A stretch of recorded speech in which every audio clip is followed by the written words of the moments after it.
როცა ლაპარაკობ დემოკრატიულ სამყაროზე ამ ორგანიზაციაზე, ეს ამ ორგანიზაციის ყველა განცხადება, ყველა წინ გადადგმული ნაბიჯი, ყველა დეკლარაცია საქართველოსის ატარებს ისტორიულად გადამწყვეტ მნიშვნელობას და ამ რეგიონისთვის.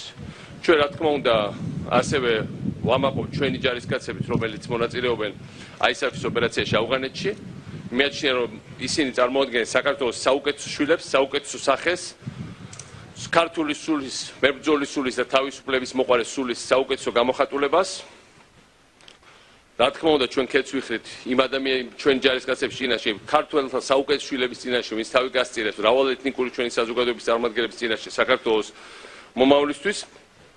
მაგრამ მინდა ვთქვა რომ ჩვენი ისტორიული სიამაყე იყო დიდი პროგრესული კოალიციების ნაწილად ყოფნა, საქართველოს გადარჩენა და მომავალი სწორედ ამაშია და ამ მიმართულებით ჩვენ რა თქმა უნდა მე ვფიქრობ მოვიქეცით სწორად, როდესაც შევედით ავღანეთის ოპერაციაში და შემდეგ გავზარდეთ ჩვენი მონაწილეობა იქ. ეს ასევე ემსახურება ძლიერი ქართული შეიარაღებული ძალების შექმნას, რომელსაც ასევე საქართველოს აქვს გადამწყვეტი ისტორიული მნიშვნელობა. გენერალ მდივანთან ჩვენ განვიხილეთ საქართველოს შიდა პოლიტიკური საკითხები, თქვენ იცით მათ შორის ამ დილას მოხდა ძალიან ბევრი ძალიან საეჭვო და საკამათო ნაბიჯი გადაიდგა.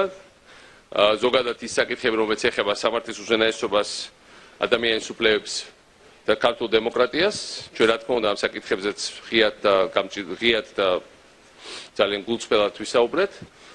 მე ვფიქრობ საქართველოს ეხლა ძალიან რთული მომენტი ამ თვალსაზრისით. საბოლოო ჯამში გრძელვადიანად ჩვენი ქვეყანა გადალახავს ყველა სირთულეს.